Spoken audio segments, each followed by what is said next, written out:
عورت کے لیے جائز نہیں کہ وہ اپنے خاوند کی حاجت پوری کرنے کے لیے اپنے آپ کو اس سے روک کر رکھے،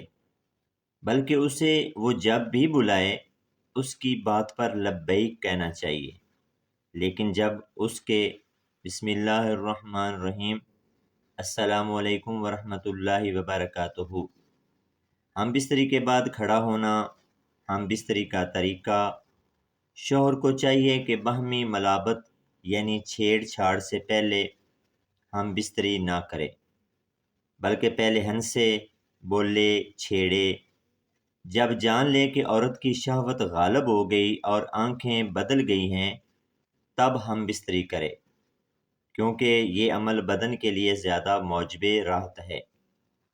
اور بچہ صحیح اور تندرست پیدا ہونے کا باعث بھی ہوتا ہے۔ نبی کریم صلی اللہ علیہ وآلہ وسلم نے ارشاد فرمایا، تم میں سے جب کوئی اپنی اہلیہ سے مقاربت یعنی ہم بستری کرے تو اسے چاہیے کہ اس کا حق ادا کرے، پھر جب عورت کی حاجت پوری ہونے سے پہلے وہ اپنی حاجت پوری کر لے تو علیحدہ ہونے میں جلدی نہ کرے، حتیٰ کہ عورت بھی اس سے اپنی حاجت پوری کر لے۔ بیوی سے ہم بستری کرنے کا ایک اہم ادب یہ بھی ہے کہ جب تک دونوں کو فراغت اور اطمینان نہ ہو جائے الگ نہ ہوا کریں۔ عورت کے فارغ ہونے سے پہلے الگ ہو جانا صحت کے اعتبار سے بھی مضر ہے۔ بیوی کی ہم بستری سے فراغت ہونے کی ایک علامت یہ بھی ہے کہ وہ گرفت جو شہوت کی حالت میں تھی ختم ہو کر بدن میں ڈھیلا پن آ جائے، اور جب ہم بستری سے فراغت ہو جائے تو فوراً کھڑے نہ ہوا کریں بلکہ دائیں طرف ہو جائیں اور دائیں کروٹ پر لیٹ جائیں، کیونکہ ایسا کرنا جسم کے لیے نفع بخش ہے۔ میاں بیوی کے تعلقات میں کچھ ایسے ایمان ہیں جن کو ہم معمولی سمجھتے ہیں جو شریعت میں سنگین جرم،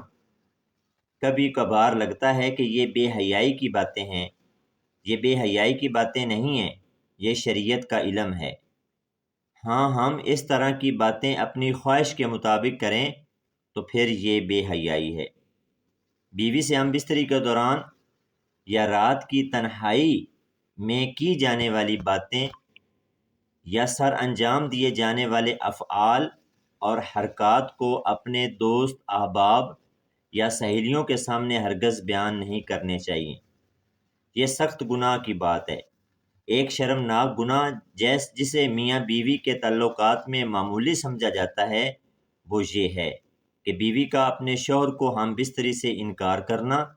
اپنے شوہر کو اپنے نزدیک آنے سے انکار کرنا۔ جامع صغیر میں یہ روایت ہے کہ آپ صلی اللہ علیہ وآلہ وسلم نے فرمایا، جب شوہر اپنی بیوی کو ہم بستری کے لیے بلائے تو عورت پر واجب ہے کہ وہ فوراً اپنے شوہر کی بات مان لے،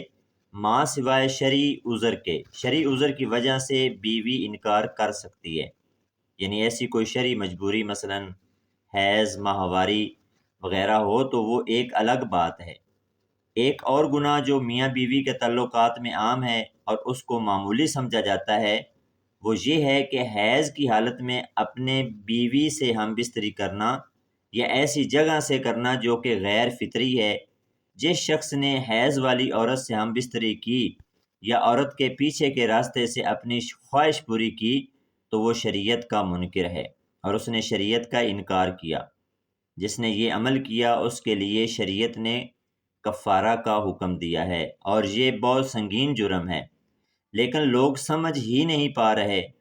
اللہ تعالی ہمیں شریعت محمدی پر عمل پیرا ہونے کی توفیق عطا فرمائے اور آپ کے اسوہ حسنہ پر عمل کرنے کی توفیق عطا فرمائے، آمین۔ دوستو کمنٹ سیکشن میں اللہ تعالیٰ کے 99 ناموں میں سے ایک نام ضرور ٹائپ کریں۔